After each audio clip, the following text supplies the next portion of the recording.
Добар ден, се наоѓаме повторно на нашиот подкаст Криптомуавети со Никола, модераторот од Криптовалути Македонија, со тоа што денеска ќе поразговараме на неколку теми. Темите може да ги видите на самиот пол кој што го организиравме на Криптовалути Македонија и со тоа што ние ставивме две од првите прашања, останатите се ставени од луѓето кои што се дел од оваа група. Како што знаете и сами, ова е некоја соработка која што имаме групата Криптовалути Македонија заедно со нашиот канал Криптогемиџија, да едноставно помогнеме на прашањата кои што ги имаат членовите на групата, а со тоа и на некој начин да направиме, емисија во која што ќе се слушнат различни мислења за тоа што моментално се случува на пазарот. Така да денеска главно ќе се задржиме на тоа какво е моето и портфолиото на Никола пред биткоин дното, како и она што очекуваме да додадеме во нашето портфолио после биткоин дното. И нормално некои од овие прашања кои што ни се поставени ќе ги одговориме, но прво ќе му дозволам на Никола да се представи како и секогаш. Поздрав уште еднаш и од мене до сите гледачи и следачи на каналот Криптогемиџија и како и во групата Криптовалути Македонија на Facebook. Пред да почнеме, сакам да вака пред празнично, уште пред да дое малце нова година, да им посакам среќни празници на сите, да си бидат во кругот на најблиските, да си ги дочекаат кој што треба и секако доаѓа рецесија, ова па сите малце поскромно некако ќе прославиме, така ми изгледа. Како и да е, значи тоа во ред со рецесијата, тоа е една од оние сработи што навистина треба да не плашат за следната година. Но повторно идејата со рецесијата е како и секогаш, значи рецесија е нормален циклус во економијата. Депресија поише, депресија така ќе му дое боле. Депресија би било многу пострашно, каде што веќе инфлацијата испадната комплетно од контрола, а од згора на сето тоа имате или намалена економска активност и слично, но тоа си управо. Да, значи сите прогнозираат рецесија, со тоа што тоа беа истите политичари и економисти кои што пред една година велеа дека нема теоретски шанси да се случи рецесија, се ќе биде супер. Они го велеа тоа како easy landing или како беше soft landing, да, soft landing ќе било. Значи сега Сатоши, ако е жив Сатоши Накамото сега, што не знаеме реално, ама ако е жив он, што се има предвидено ова за хајперинфлација во светот, ја мислам сега негде ќе слави таму на Бахами, на Хаваи. Реално хајперинфлација да би било одговор за целата криптосфера, тоа си управо. Да, и сега тоа се случува. Ја мислам дека дај Боже да го гледа тоа Сатоши, ако е воопшто еден човек или ако се група на луѓе, нели, не знаеме. Заслужено. Ја мислам дека каква предикција има направено да се знаеше кој е не една 100 Нобелови награди требаше да добие сега. И white paperот и самото дело што го направил. Кога веќе да не заборавиме и новчаникот од 2 милиона биткоини кој што го има само он. И не мрда, значи нема никаква трансакција направено преку 10 години, така. Затоа и се верува дека Сатоши Накамото е мртов. Но замисли ако се знае кој е. Сега може да замислиш што ќе се случи помеѓу владиве само, да не разговараме за секојдневни, нели, криминалци. Ако се дознае кој е, ја мислам дека готово после тоа биткоинот може џабе гледаме историски чартови све, паѓа цела поента, паѓа све у вода. Пошто самата поента е, нели, децентрализирана економија и псевдонимност, односно сите сме еднакви во системот.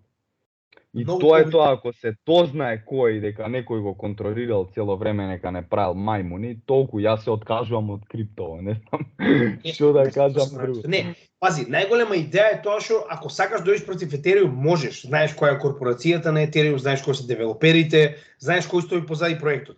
Ако сакаш тоа да го направиш на Cardano, на не знам кој, на сите можеш да го направиш. Не можеш тоа да го направиш само на еден проект, тоа е биткоин, поради тоа што немаш кого да го тужиш. Немаш кого да го апсиш, значи едноставно немаш. Значи тоа е најголемата, како да кажам, најпозитивната работа што ја направил. Браво, за тоа секоја чест. И уште име криво, што нема кого да го апсат. Значи стварно име. Нема, затоа еве вакви фотки у позадина ќе им шеруваме кој што имаш, ете. Што пробуваат да прават. Многу јак департман. Нема сумња. Денеска имам Не посебна чест да постои. го представам FTX Risk Management Department директно на нашето шоу. Значи, замисли да дойде ситуација во која што американската држава се фалеше дека FTX е најрегулираната берза на светот, за да привлечат шо повеќе, не знам, филмски звезди, политичари и економисти, да дојде ситуација во која што главниот во FTX испаѓа, сега зборуваме CEO-то моментален кој што ја води ликвидационата постапка, да испадне и да каже дека користеле некој софтвер од $5 за сите трансакции. Значи, буквално, сега не знам како се викаше, го кажа он, $5 кошта софтверов за сите трансакции. Замисли, тоа ти е најрегулираната менувачица во Америка. Замисли ги тие што не се доволно регулирани.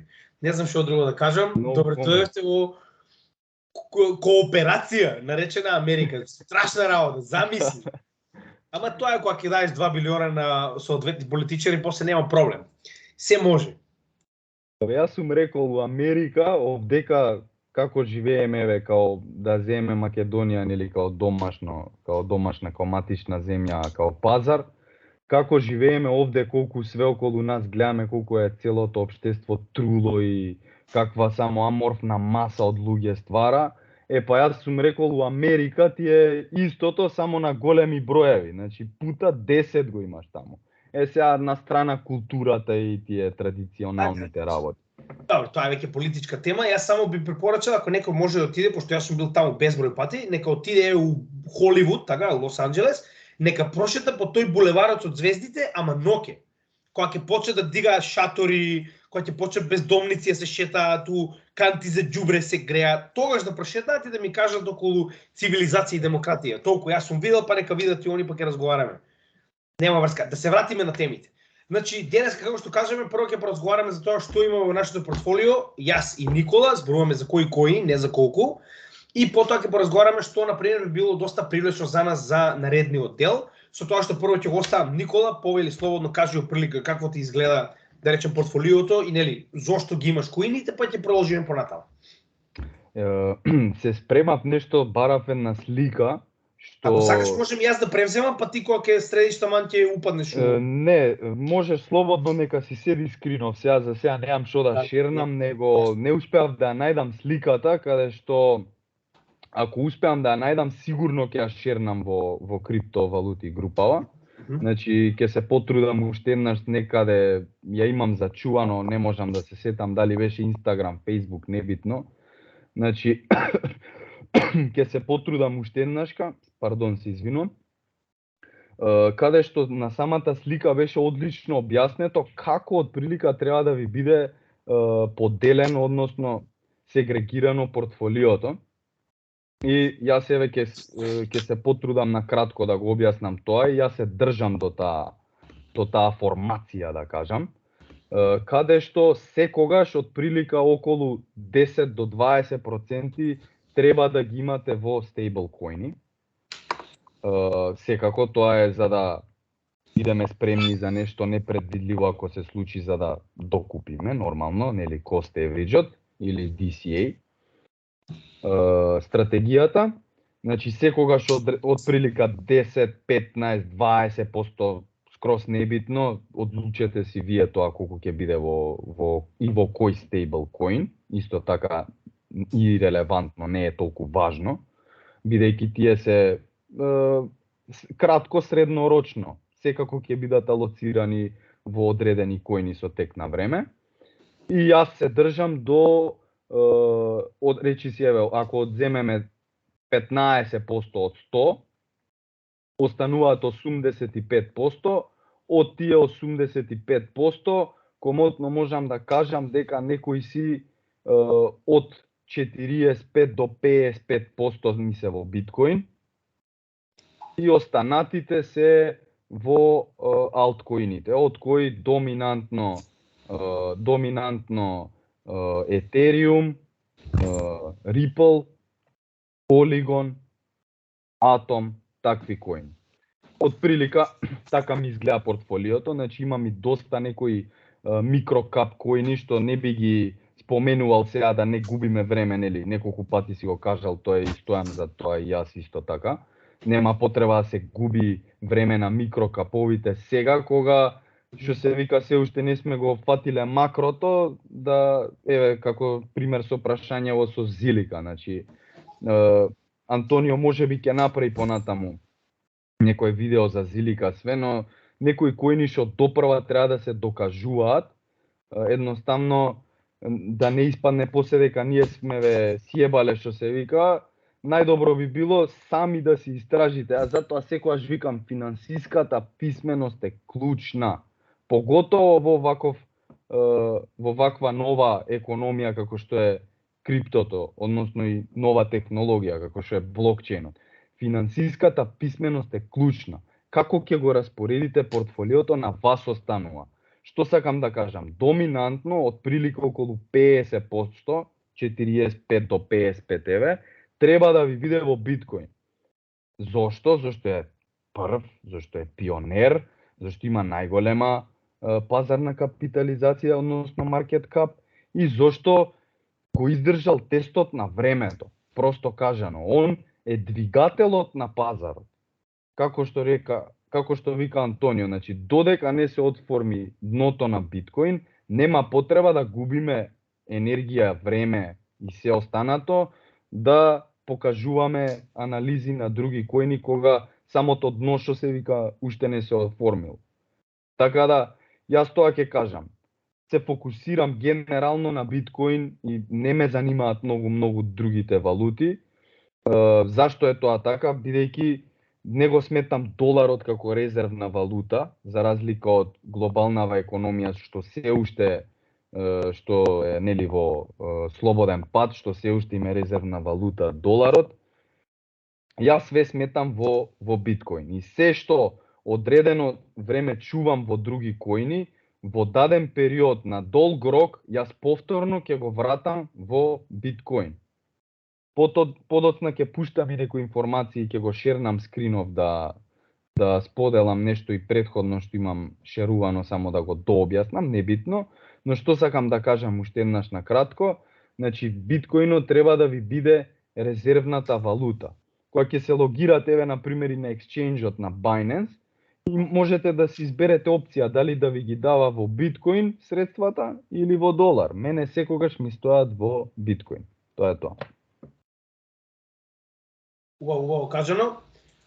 Како и да е, значи сосема на место, сето оно што досега кажа, со тоа што сега значи да немаме поентава што е, ова е моето портфолио моментално, од последниот апдейт, тоа е на 22 овој месец, негде пред 7 дена, каде што додадовме уште еден коин, а тоа беше може да увидиш моето портфолио, така, да не случајно. Да, одлично се гледа. Значи каде што додадовме и Matic, тоа е повторно smart contracts, повторно е layer 1, но единствена разлика во тоа што моментално го кажува Никола е тоа што јас не поседувам биткоин, значи не е тоа направено намерно, да, навистина, тој прв блокчейн проект кој што сакаме или не сакаме, значи ќе го води времето и знаете како кога сте први на пазарот, едноставно колку и да другите се добри, значи едноставно сте први на пазарот. Јас за тоа постојано и користам овие прост пример, значи земете го Samsung и Apple. Помалите компании можеби ќе направат и подобри телефони, но едноставно се втори на пазарот. И популарноста која што имаат овие компании понатаму им нус, значи ако имате ист телефон од да речеме Huawei или од Apple, така, еве Samsung и Huawei со Android, така. Значи Android ќе го продаде тој телефон за 2 пати поскапо од Huawei и вие секогаш ќе купите Android затоа што имате доверба во таа компанија, затоа што е прва на пазарот и досега, како што кажа Никола, значи withstand the test of time. Значи едноставно се покажала и успеала да опстои. Сега разликата е во тоа што јас верувам дека биткоин има многу голем капацитет и за понатамошен профит. Но оние кои што почнале на почетокот им е многу едноставно да го држат целото, да речеме 50% со целото портфолио во биткоин. Зошто е тоа така? Затоа што имаат многу биткоин. Оние кои што не биле таму на почетокот, сега моментално за да купат биткоин е доста скапо. И разликата е во тоа што добро е да го држат, значи сега се враќаме на она што го разговараме на почетокот. Колку поголеми маркет капови држите во овој дел каде што се уште не сме оформиле биткоин, но толку посигурни сте. Прост пример. Погледнете моментално на CoinGecko. Значи моментално на 7 дена имате пад на биткоин за 2%, така. Со тоа што гледаме дека од прилика првите 10-15 некаде го држат со исклучок на Dogecoin, што него не рачунам за крипто, а не по 10, тама нема врска. Значи гледате дека од прилика од 2 до 5% се до 15-тото место. Пад, така. Како се движиме надоле? Како маркет капот е се помал? Гледайте што се случува едноставно. Добра, Solana еве не го рачунам.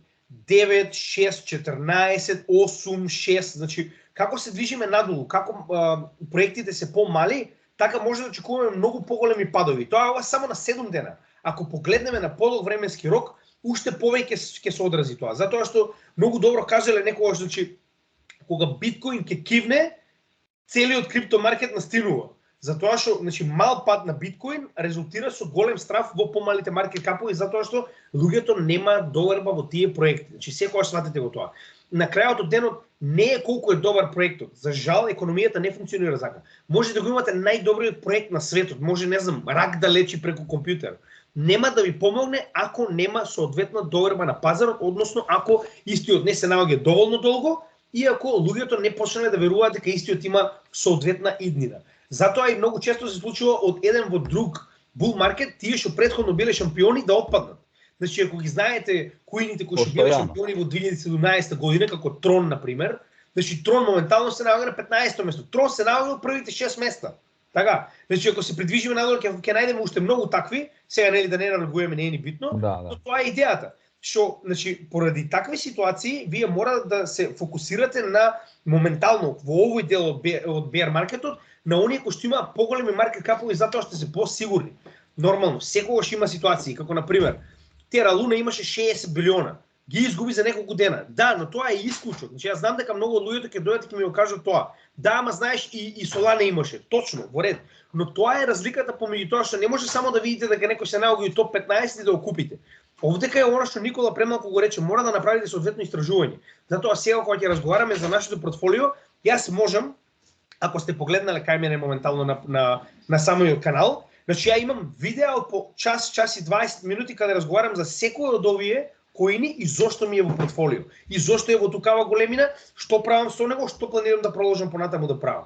Затоа идејата е во овој момент да не купувате коини кои што се наоѓаат на 20 на 30 место. Значи сега моментално прашањево да се вратиме на тој дел. Значи моментално Илија Стевковски не прашува мислење за Зилика.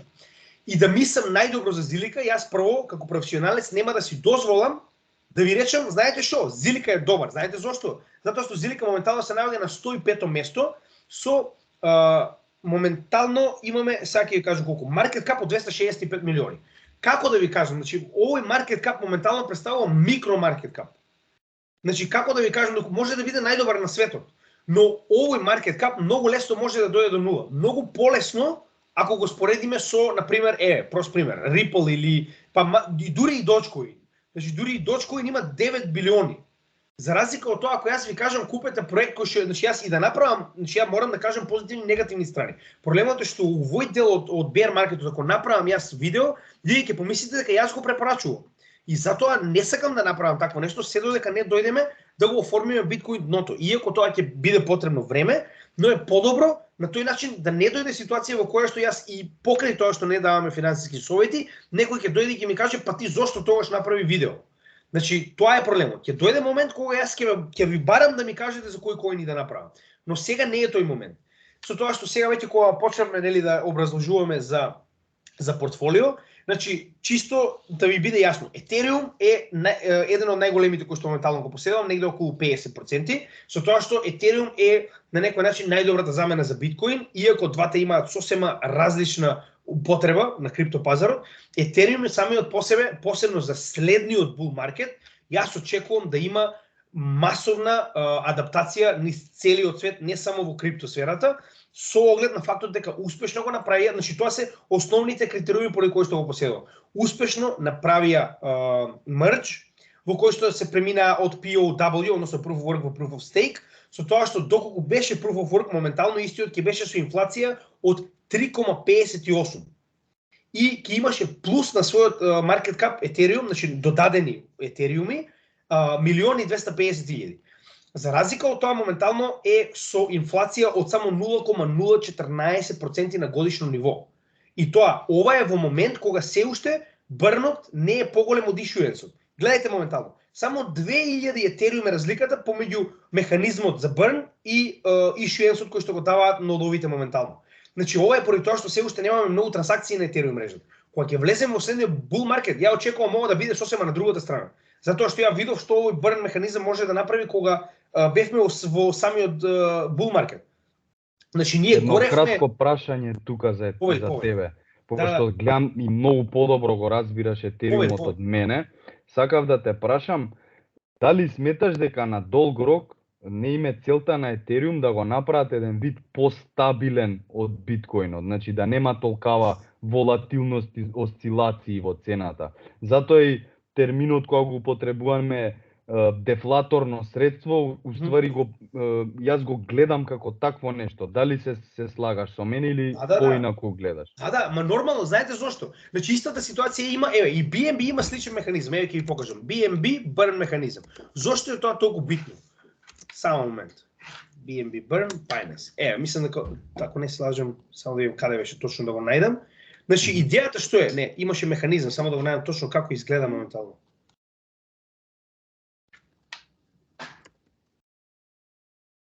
Дека ќе го најдам каде е моментално, ако не, ова е, schedule, Гледајте, значи ќе ги ставаме едно до друго и ќе ги споредиме моментално Ethereum, BNB и самиот биткоин. Разликата е во тоа што, значи Ethereum моментално нема ограничен supply и мене тоа ми е многу голем проблем. Мене не ми се допаѓаат такви проекти со оглед на фактот дека постојано се произведува нов. Но burn механизмот кој што моментално го внесува пред самиот, ако се сеќавате, ова беше пред да биде мрџон. Проблемот е што имаше една страна која што се викаше Watch the Burn, каде што имаше и податоци како изгледаше бърнот пред кога се наоѓавме во 2021 во самиот bull market. Па ние горевме, значи со оглед на фактот дека моментално имаме само околу како беше 600.000, не како беше 600.000 етериум, или како беше на годишно ниво производство. Сега треба да го најдам тој податок. Како и да е. 3 пати годишното производство успеавме да го изгориме во само 2 месеци. 3 пати целото годишно производство. Што значи дека ова моментално што гледате овдека е само поради тоа што се уште не сме влезени во bull market. Кога ќе влеземе во bull market и кога ќе почнат повторно да минтаат на Ethereum, да прават се и се што, не знам, колекции, NFT, чуда, игри, значи нормално дека ова ќе биде многу поголемо. И колку е поголем бърнот од supply-от, а supply еве го, ишен се 622.000, еве го. Ја го барам, добро? Значи 622.000 на годишно ниво. Ние тоа го горевме на месец. Значи буквално во еден месец толку се гореше Ethereum, само што не знам зошто ја бутнаа таа страна и кажаа дека од моментот на мрџ веќе нема да постои. И во оваа ситуација, значи само да споредиме, сега гледайте го ова. Биткоин моментално се уште има инфлација од 1,68, што значи дека не е толку добар колку Ethereum моментално. Значи прост пример, и тоа ние се наоѓаме во најдлабокиот дел од bear маркетот. Значи биткоин го крати својата инфлација ја крати на секој халвинг. Еве гледате. Значи уште од 2012 година, после халвингот, значи истиот од 27% се намалува на 14%. 2016 година од 8,7 се намалува на 4,3%. 2020 година од 3,7 се намалува на 1,8, со тоа што постепено се уште се намалува и моментално кога ќе се намалиме следниот пат ќе дојдеме до негде околу 0,8%. Но 0,8% е сепак повеќе од Ethereum. И тоа пак ќе кажам, се уште не сме влегли во моментот кога ќе гориме многу повеќе од тоа што произведува. И втора многу битна работа. Јас ако се сеќавате ова го споредив во едно од видеото, но чисто ќе ви го покажам да видите како изгледа. Значи Ethereum Electricity, само момент. Consumption за една трансакција. Значи за една трансакција моментално, чисто да видите колку изгледа consumption per transaction. Значи, кога ќе споредите 0,03 киловат часови. Кога ќе го споредите тоа моментално со биткоин, значи тоа е како да ви обяснам, значи не споредливо е едноставно. Значи една трансакција на биткоин е многу само него дава 1449 киловат часови. Па макар и да не е реално. Ме разбираш? Макар и да не е реално. Значи не може да споредиш, може да споредиш. И 3 да е, огромна е разлика. 0,03 киловат часови со 1449 киловат часови за една трансакција. Така. Сега, повторно да не забораваме дека ова е на главниот Ethereum chain, а многу помалку зима ако го направиш тоа да речем моментално на Matic, ме разбираш? Или на било кој. Мислев 0,3, пошто гледам ова е 0,0, значи една нула да е разликата, е огромна разлика. Да. И сега тоа што сакам да кажам, значи вие пак да ве прашам, ако сте вие институција, да речеме конечно имаме масовна адаптација, што оно што го чекаме моментално со регулатива и сето тоа, доаѓа ред вие да бидете институција. Знам дека биткоин моментално има само 21 милион и тоа е златото, нема тука муавет, нема бегање. Но ако вие имате дефлационо средство кое што наместо да добива на инфлација губи. Значи замислете вие кога ќе се деси ова да биде два пати поголемо. Ние ќе бидеме веќе во не знам 1, 2, 3% дефлација. Што значи дека во оваа ситуација вие од година на година фактички добивате на вредност само затоа што на го држите. вредност Да. Од друга страна, ова е многу битен фактор. Не заборавајте, моментално знаете како негативно се гледа на компании кои што моментално имаат средства кои што користат многу електрична енергија. Значи вие многу повеќе би ви било и исплатливо и би имале повеќе бенефит од тоа, значи нели сите гледаме да бидеме зелени моментално, затоа што вие фактички имате средство во вашето портфолио кое што е значи фактички 99,99% помалку конзумција прави на енергија од биткоин, така? Со тоа што дури и BNB би го ставил овдека, затоа што ако погледнеме, моментално гледајте го. Скоро со следниот брн они прават месечен брн. Со следниот брн они официјално ќе влезат во 1/4 од целиот issue, значи она што го има моментално, и они имаат cap supply. Значи BNB моментално на следниот брн официјално 1/4 од целиот cap supply е изгорен. Што значи сега за оние кои што не знаат. Изгорен значи дека е пратен на непостоечка адреса од кој што никој не може да го врати. Знаеме и сами дека нели адресите сами по себе доколку сгрешите тоа е тоа, нема враќање и на тој начин они фактички го горат BNB со трансакции. На тој начин BNB, гледајте што се случува со BNB. Па BNB е еден од најдобрите перформери, ако го гледаме тоа така. Значи пусти, нели се настрана тоа со Binance што се случува моментално. Значи погледнете го.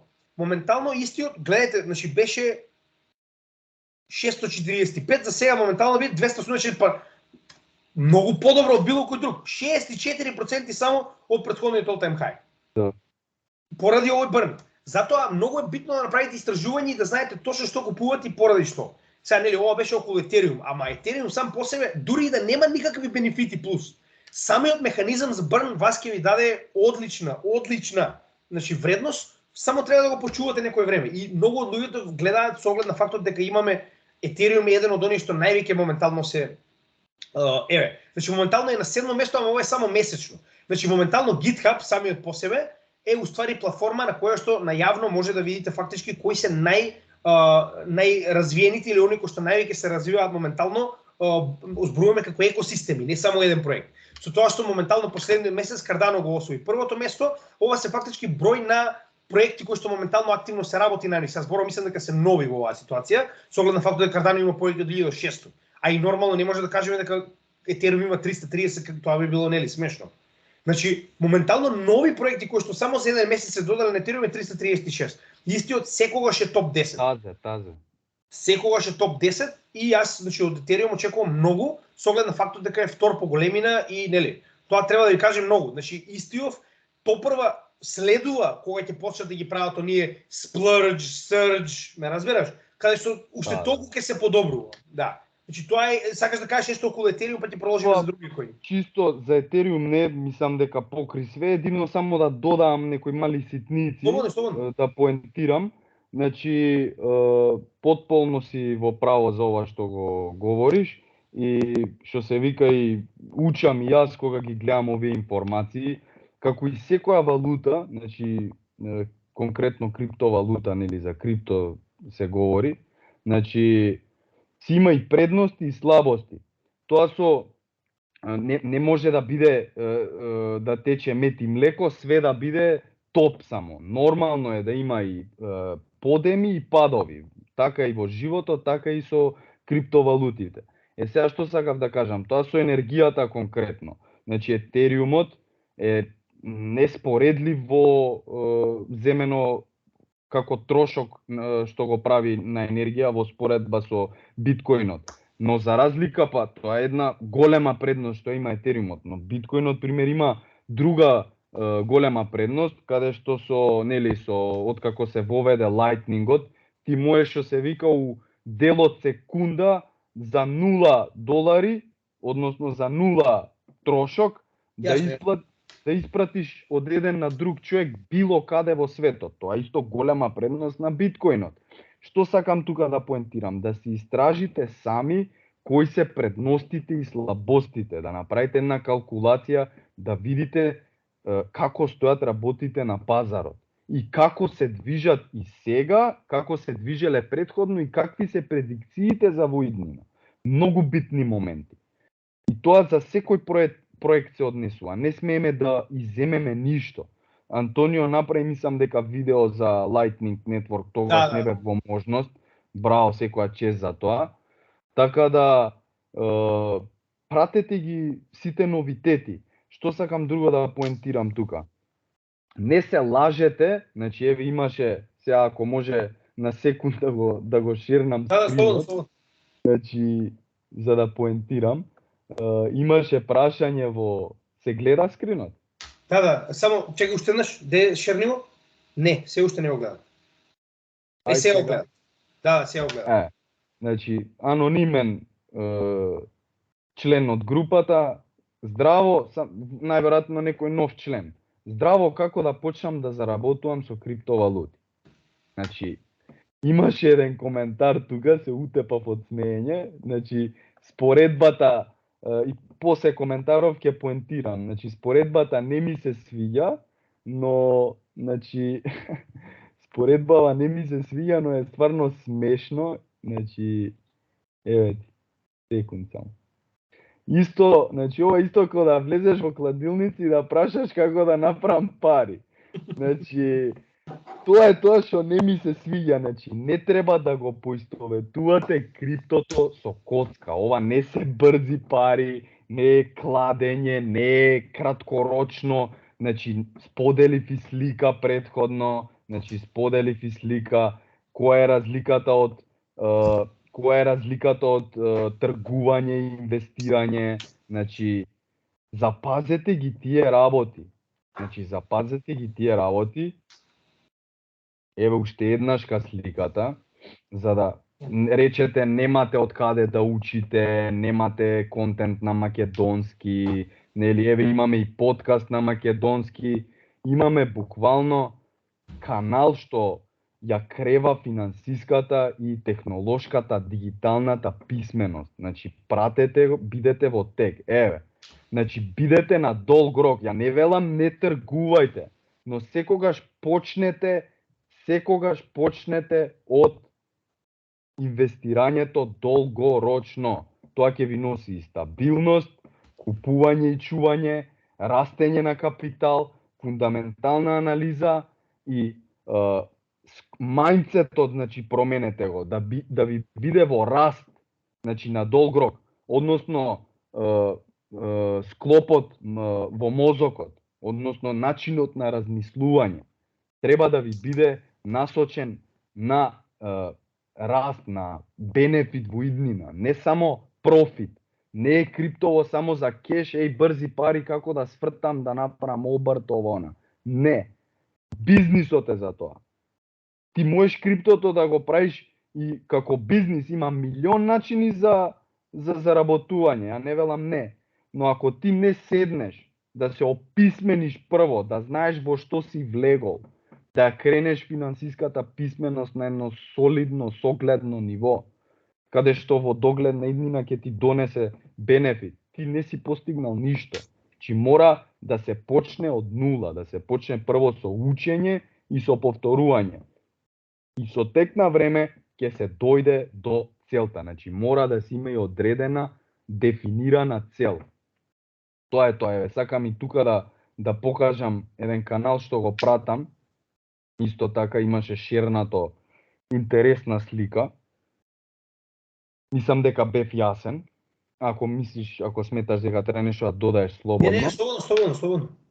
Значи еве сликата, од прилика циклусите како идат. Значи вика 3 up, 1 down. Значи 3 нагоре, 1 надоле. 3 нагоре, 1 надоле. 3 нагоре, 1 надоле. Значи еве сме. И што вика мајсторов, ово е некој исто така псевдонимен, тоест анонимен профил, каде што вика за неколку дена дека треба да заврши свеќао. За неколку дена, значи еве и да не се неколку дена, и да се месеци, се бројат деновите. Затоа и Антонио постојано тоа го кажува, може некој ќе му замери сега лов на дно, ова, она, не. Значи он тоа сака да го каже дека се уште не сме што се вика почнати со bull маркетот. И ти сега да викаш, да го гледаш ова историски, и некој имаше, не знам, еве тука интересен коментар, никогаш не сме виделе 5 месеци стрейт испод week moving average-от, 200 week moving average-от. Значи 200 неделниот. И тука исто некој пишал, никогаш не сме виделе толкави рейтови интерес, односно каматни стапки у економијата. Ја му се насмеав на ова. Е смешно да го кажеш. Значи у историјата мал милион пати си има случено тоа, дури пута 100 од сега. Сме шерувале. Рейт хајксот сега се најмали за разлика од историјата. Почетокот на Федералната резерва рейт хајксот биле и 30-40%. У времето на 70-80 до 80-тите иста ситуација, извини, те прекинав. Не, слободно, значи тоа го имаме шерувано. Мислам дека го знаат луѓе што не пратат. Ова е добар аргумент, но се уште се нема потврдено ни тоа. Не можеме да кажеме и сега 5 месеци, може да иде bear market. Значи не е доволен само тој аргумент. Јас сметам дека повеќе аргументи се на страна што ни на позитивната страна што ни покажува дека доаѓа bull market, а не bear market.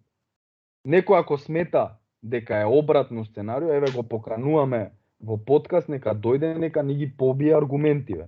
Нека го побие ова. Чисто да им покажам како изгледа, значи малку покомплексно од ова, големиот, нели, чисто за оноа што го разговаравме. Значи вака се.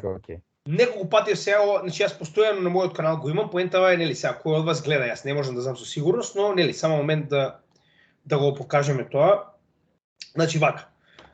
Имаше прашање, нели, повторно како и секогаш кога е дното на биткоин. Никој не може да знае кога е дното на биткоин, значи да се разбереме. Тоа е прва и основна работа која што сите мора да ја разберете. Значи не може да знаеме кога е дното на биткоин, можеме само да нагаѓаме. Никој, значи дури оние што насеќе успеале да го погодат, не значи дека знаат што е, нели, кога е дното, туку едноставно у моментот им се погодило да можат да го погодат фактички кога е моментално дното на биткоин. Само момент, да го најдам само правилниот чарт, за да можам да мислам дека беше на овој, да. Ева сега. Значи, ако погледнеме макроциклусот моментално на биткоин, сето тоа е до сега многу едноставно, само ова е на 12, туку не еден месец ќе го погледнеме.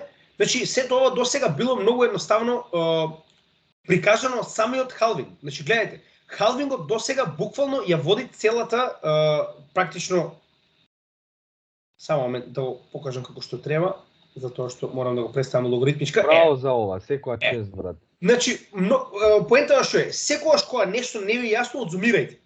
Значи, нема подобро, одзумирајте. Затоа што можеме да дебатираме до утре сабајле. Мора да одзумирате за да видите што се случува моментално. Значи, ова се моментално трите халвизи кои што до сега се настанали, така? И сите бер, дно и врвови, така? Со тоа што гледате колку е едноставно. Значи, од самото прво дно кое што е формирано во 2015 година, имаме точно 18 месеци до самиот халвинг и 35 месеци до врвот. И 47 месеци, односно 4 години до следното дно. Значи, не случајно следното дно се наоѓа точно на 4 години, така? Иста ситуација. Од овој халвинг до овој халвинг нормално секогаш 4 години, поради тоа што тоа е единствениот начин кој што моментално, нели, е оформен поради тоа што самиот алгоритам го прави, така? Погледнете овде.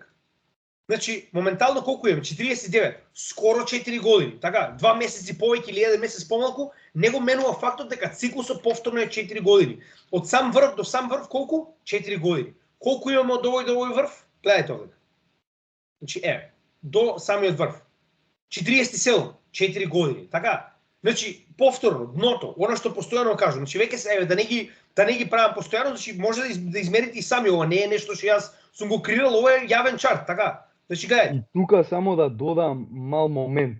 Можеш да приметиш, значи, одлично, гениално го имаш направено. Ова мислам дека има просветлено многу луѓе. И сега сакам да додам само, мислам дека одлучи ти ако сметаш дека треба да го додаеш тоа. Можеш да видиш дека кога почиња булот, пред да почне, нели, циклусот на бул, имаме еден мал така, јас што го викам одскочна даска момент. Значи секогаш Пред да почне булот, да, има една мала акумулација. И мислам дека и тоа се повторува во циклус. Тоа сакам да го кажам. Па види, јас за тоа и постојано им кажам, значи луѓе, прво заборавајте дека ќе се деси профит сега. Значи разликата е во тоа што, значи многу едноставно е. Оние што се обидувале да го лоцираат дното, они секако се во профит. Само разликата е во тоа што овде ќе бидете многу во профит за разлика од оние кои што ќе дојдат пред самиот врв. Затоа што они постојано доаѓаат пред самиот врв. После самиот халвинг сакале или не сакале доаѓаат. И зошто е тоа така? Тоа ми беше поентата ме на дополни, иначе фала ти пред халвингот сакав да кажам. Да, значи гледајте, инфлацијата е самиот момент. Значи самата инфлација се намалува кога инфлација се намалува автоматски се зголемува вредноста на стварите. Значи зошто моментално толку се борат во Америка да ја намалат инфлацијата? Зошто ја велам дека моментално кога ќе се намали, еве и затоа и го отворив ова, само не успеав да ви го покажам само момент. Малку ми отиде. Значи од моментот кога почнете burn, така, тоа е со London апгрейдот, овдека, така. Значи моментално поради тој единствен апдейт, ние имаме намалување на Ethereum supply. У моментот кога сме имале мрж, ние сме имале 121,3 милиони Ethereum. Сега имаме 120,2. 120, извинете, моментално. Значи ние 1,3 милиони Ethereum сме изгореле, така, иако постојано се произведува нов. Они очекуваат до следниот 2024 почетокот, да речеме, да се вратиме на 118, гледајте. И постојано губиме, и тоа ова е без да, нели, пошто секогаш кога влегуваме у bull market, ние имаме bubble data, така, нешто што не може да го предвидите, дали ќе имаме blow off топ, кав ќе биде. Ова е само според стандардните резултати моментално кои што ги имаме, дека постојано, гледајте, значи 121 веќе е намален 1,3, они очекуваат до следниот bull market да се намали, гледајте, за 4 милиона плюс на тоа. И постојано ќе се намалува, они немаат причина да го запрат burn механизмот. Идејата е, затоа постојано ви кажам, значи гледам дека има многу што се оплашени, ворете. Значи се има ризик.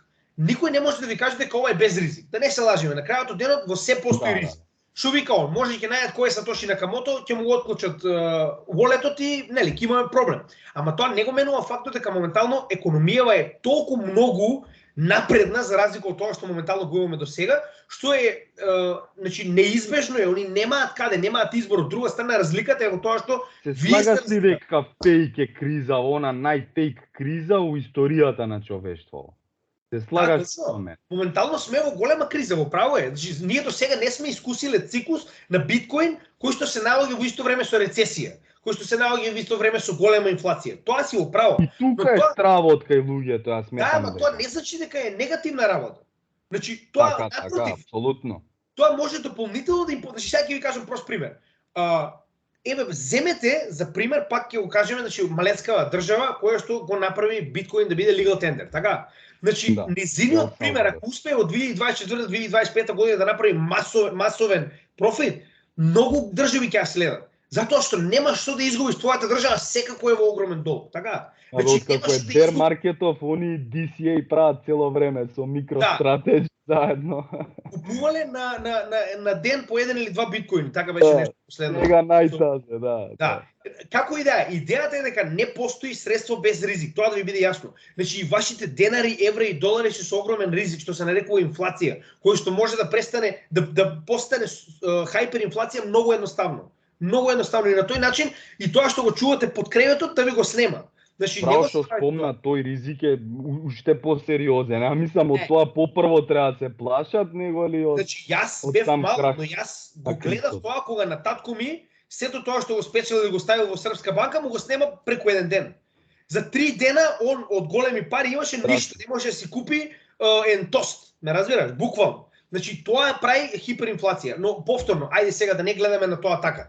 Идејата што е? Значи кога што може да видите позади мене, така, значи риск менеджмент.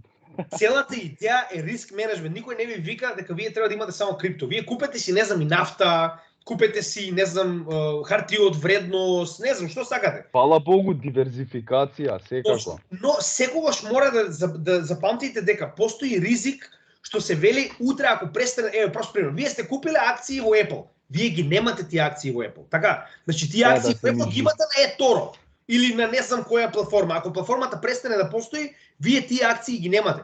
Да, или може преку трето лице, преку инвестициски фонд. Точно, значи ако имаш ти писмен податок, зборуваме договор со кој што ти си ги купил тие акции, еве на пример си отишол во Окта на аукционерска, да речем, нели, кога фактички кога се продаваат акции, така? и си купил, имаш соодветни документи за тоа, во ред, кога ќе ги завериш во нели соодветни институции кај нас дома. Но вие не можете да направите тоа за Apple, вие не можете да направите тоа за Tesla, вие ќе купите нафта, ама нема да купите нафта у буриња. Не разбираш? Овде со закон е забрането директно не смееш да купуваш акции. Јас не знам дали некој го прекршил и дали има некоја дупка у законот, може да има, не знам стварно. Но законски да, како физичко лице мораш единствено преку инвестициски фонд да идеш само. Јас мислам тоа е за тоа, види, тоа е многу слично на тоа што го разговаравме во Америка, accredited investor. Оните сметаат дека немаш доволно познавање за да можеш да купиш, ме разбираш? Верувај ми, физички лица може да купат хартии од вредност. Повторно, тоа ја верувам дека го прават со оглед на фактот дека сакаат да те заштитат во превод, наводно некој брокер се грижи за твоето портфолио. Така и јасно сам да кажам директно на берзата. Фактички они како го гледаат тоа, да отидеш на берзата или да стапиш у контакт директно со берзата, не смеш. А преку платформи што викаш Торо, било какви трети лица, да. Ама разликата знаеш која е? Тоа што постојано го кажувам. Ти не можеш тие да ги префрлиш на wallet. Ке можеш кога ќе станат NFTs. Моментално се случува тоа. Многу од компаниите се обидуваат да ги направат своите акции и NFTs кај што ќе можеш да си ги земеш. Сега моментално не можеш да го направиш тоа. И она што постојано тоа би било одлично. Биткоин можеш да го префрлиш на cold wallet. Ethereum можеш да го префрлиш на cold wallet. NFT можеш да префрлиш но не можеш тоа да го направиш за нафта или не знам кој тргува злато. Злато, ако ти го немаш дома злато, ти немаш злато. Значи тоа што постојано кажуваме not your keys, not your crypto, истото важи и за се друго. Се додека тоа не ви е дома, еве на пример долари. Ако вие доларите ги чувате у банка и банката пропадне, имате некоја сигурност доколку што ви објаснува, доколку што ви дозволува онаа сигурностна полиса во државата. Но ако вие имате 3 милиона долара, тешко е ќе ги извадите сите. Може да ви дадат, не знам, некој 300.000, зависи колку ви е самата полиса, што ве осигурува фактички за вашиот депозит. Но на крајот од денот единствено овие моментално валути се тие што може во секој време да ги поседувате и кеш. И ако сакате злато да купите и да чувате дома, ама зборуваме да купите злато, да земете една шипка злато, да, тоа го разбирам, тоа навистина има вредност. Ама утре ако треба да продадеш злато, Господ нека ти ја напомош. Испадни па продај една шипка злато и видиш што ќе ти се случи. За разлика од тоа, многу едноставно можеш да продадеш биткоин секаде, Ethereum, што и да имаш. Така да тоа е онаа разлика помеѓу капиталот што вие го чувате и да не забораваме, постојано ви покажувам тоа. На 10 години наназад, постојано покажувам истата слика. Нема ништо што направило профит колку биткоин. Можеби нема да биде секој циклусист. Значи не можеме да знаеме дека тоа не се случи. Но досега не сме имале ниту еден пример, ниту една причина да се сомневаме во биткоин циклусот. И јас зашто кажувам, на крајот од денот вие за тоа риск менеджмент. Значи вие треба да седнете и да размислите длабоко. Дали ризикот кој што го имате со финансирање во крипто... гзот да го испотат прво треба, тоа е тоа. Ама пази, нема врска и да го пуштиме сето тоа, да не мора да ги истражуваат проектите. Они прво треба да одлучат дали уопште сакаат во крипто да инвестираат. Затоа што кој што кажете, не може да очекуваат они дека за еден месец ќе добијат профит. Ако му се потрефи на некој среќа, разбира. Ама на крајот од денот бара голем, значи зошто вика time in the sector се бара. Така, значи потребно ти е време, затоа што времето не ти е потребно само за инвестицијата, туку и за да научиш, да знаеш во што инвестираш, да знаеш се околу самата технологија. И ќе напоменам уште еднаш, позади крипто стои технологија, која што веќе дебело се користи. А моментално сме на првите, значи како што велат, моментално нема ни 6% од светот кои што поседуваат крипто. Сиромашните држави највеќе и оние богати кои што можеле да си дозволат некој ден на настрана на панели као немам што да изгубам, 2-3% ќе ми биде од портфолиото крипто. Значи, разликата е вака ќе ви кажам. Еве една многу интересна аналогија. Зошто Ротшилд, Рокфелер и останатите станале билионери? Поради една единствена причина. Поради тоа што имале визија да видат што е тоа клучно што ќе го води светот во следниот период. Прост пример, од каде потекнува, ако сте ја читале Железната петица, тоа е една многу едукативна книга за комунизмот во Америка, што наводно го нема.